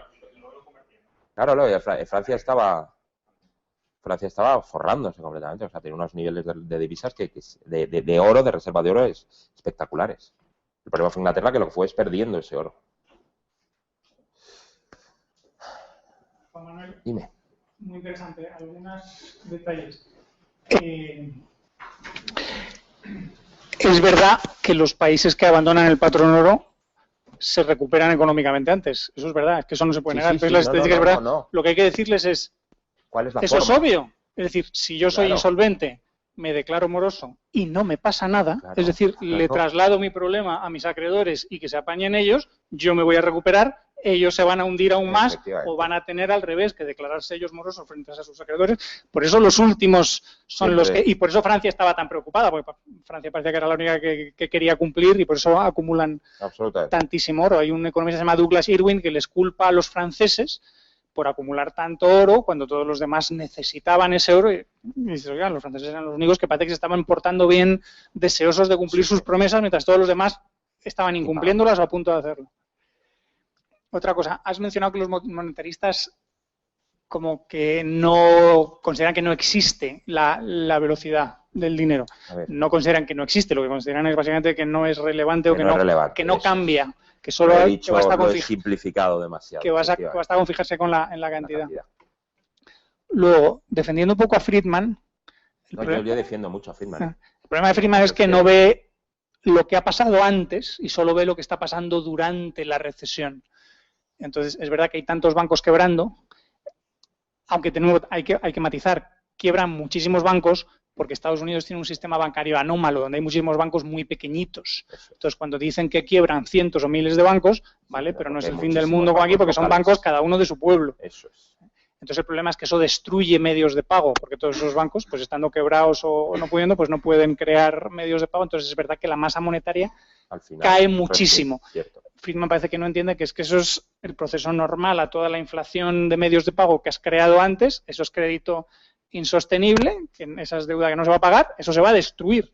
Entonces ahí está el debate en el que entra Hayek, entran todos los demás. Bueno, hay que dejar que esto llegue hasta el fondo y se purgue, o no, el Estado tiene que intentar mantenerlo, que es lo que están haciendo ahora. Exacto. Cuando la gente no entiende bien cómo funciona el sistema monetario crediticio de la banca, ve el incremento de M0, o sea, de la que es base monetaria de la banca central, y dice, esto va a crear una inflación brutal, y dices, no, porque los bancos privados, que son los que realmente crean medios de pago en gran cantidad, o sea, mucho más volumen, no están creando esos medios de pago, es más, los están destruyendo. El Banco Central está compensándolo en parte con la otra componente. O sea, la crítica a Friedman es eso, que no ve el problema del crédito, solo se fija en la cantidad de medios de pago en abstracto y no ven nada más. ¿Tengo alguna cosa más? Pero ahora no me acuerdo si alguien tiene más. ¿Alguna pregunta más? Desde su fundación la Reserva Federal, pues, en sus estatutos tenían la doctrina de las letras reales o alguna variante de la misma, y en principio durante el 29 la estaría siguiendo, al menos sobre el papel. Y ¿realmente se llegó a seguir esta doctrina durante el 29 y qué papel jugó o no jugó durante la crisis? ¿La doctrina de las letras reales? Hombre, Ritterhausen es absolutamente... plantea, aunque él no estudia el caso concreto de la Reserva Federal, pero es absolutamente claro al respecto. O sea, el introducir dinero fiduciario provoca la quiebra de la doctrina de las letras reales. Entonces, la Reserva Federal, teniendo en cuenta que los bancos de la Reserva Federal, como el propio Banco de Nueva York, se cargan los estatutos de la Reserva Federal, y no pasa absolutamente nada hasta que se legaliza por parte de Roosevelt de ese hecho, pues no realmente... Hombre, en sus inicios sí mantiene la doctrina, pero desde luego la va abandonando porque el objetivo... en el momento en el que llega la teoría la teoría cuantitativa, la economía cuantitativa de Fisher y la gestión científica del dinero, ya todo lo demás pasa a un segundo plano. Los banqueros deciden que hay que controlar determinados índices que simplifican la actividad económica al máximo, siendo, por otro lado, lo suficientemente densos como para atrapar esa actividad, y mediante los tipos de interés y la eliminación de los rivales en la emisión, de la banca libre emitiendo, pues consiguen gestionar, creen ellos adecuadamente esa masa monetaria. Eso no estaba previsto por los estatutos de la Reserva Federal tampoco. Claro, entonces, teniendo esto en cuenta, que un Estado proclame que va a seguir el patrón oro o que va a seguir la doctrina de las letras reales, en el fondo, como ese compromiso históricamente hemos visto que no es creíble, pues tenemos un poco un problema... No es creíble, no es creíble. No es creíble en los últimos 100 años, pero ha sido creíble durante 3.500. Si el problema es ¿qué pasa con los bancos centrales? ¿Estamos dispuestos a renunciar a un sistema de bancos centrales devolviéndole la competencia al mercado entre distintos emisores? Y eso va a controlar en parte la inflación, en parte el valor del dinero, etcétera.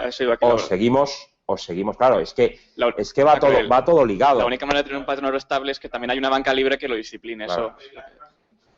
Efectivamente. Pero es posiblemente el único caso que ha habido en la historia de los bancos centrales, porque Estados Unidos se lo cargó en 7 años. O sea, en el año 20 ya estaba Estados Unidos haciendo a esa federal lo que le daba la gana, pero efectivamente.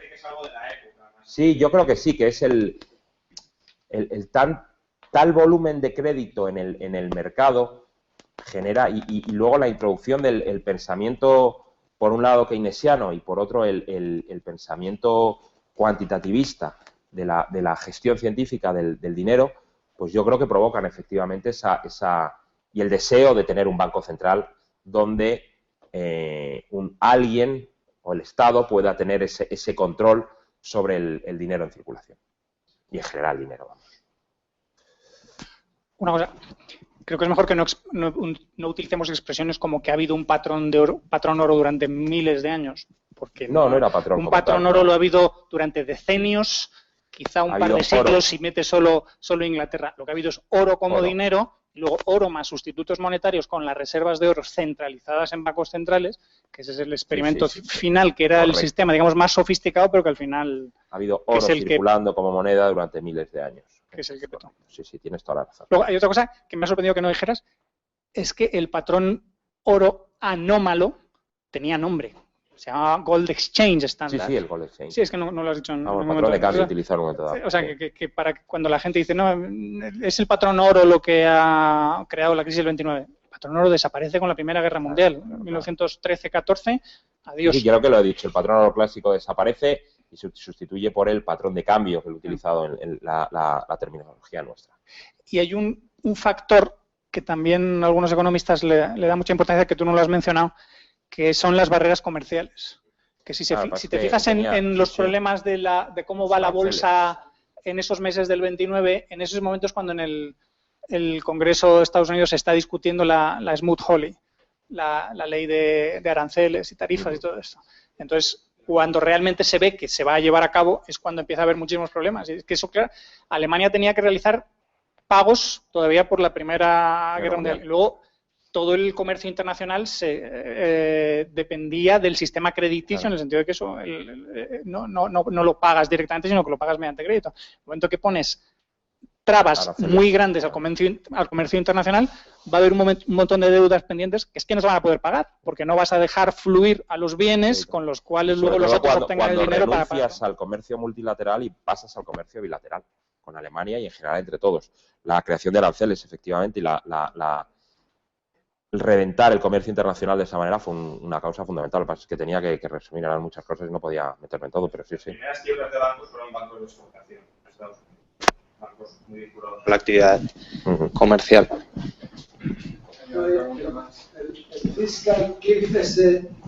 El fiscal cliff en Estados Unidos y el problema de Grecia con el default, ¿nos va a llegar aquí enseguida o no? Yo creo que ya nos ha llegado. Yo creo que estamos todos inmersos en... A ver, el techo de deuda en Estados Unidos, que se retrasa hasta febrero, me va a venir muy bien por la salida del libro, por cierto, me va a hacer una publicidad estupenda. Yo no sé cómo lo van a parar, porque...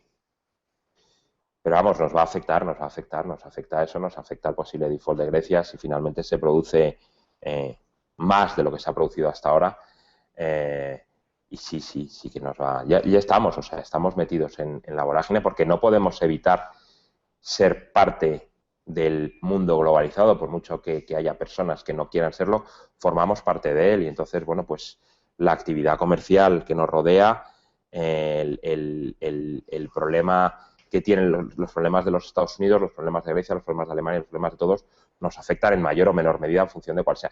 Nos afectaría mucho más un problema de nuestro principal socio, que es Francia, por supuesto, pero Francia sigue, no sé yo muy bien cómo.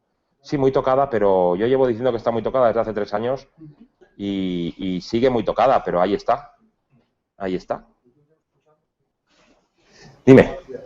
Pablo Delgado, desde Twitter, pregunta, ¿qué opinas sobre Bitcoin? Que le iba a dedicar un capítulo en el libro y al final no se lo he dedicado. ¿Por qué? Porque sigo teniendo muchas dudas. A ver, es una moneda, un medio de pago deflacionista. Me preocupa la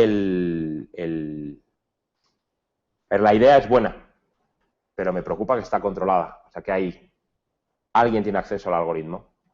Y desde el momento que alguien tiene acceso al algoritmo, alguien puede hacer algo. Teóricamente, bueno, ya lo veremos. Ya. Ojalá. Yo me preocupa simplemente. No soy en absoluto anti, pero tengo muchas dudas de estar completamente a favor. Como me gusta la idea de salirse del sistema de los bancos centrales. En ese sentido, sí. Pero me preocupa el concepto y su concepción. Habéis puesto enfermos con lo que he dicho, ¿eh? No os ha gustado nada. ¿Alguna pregunta más?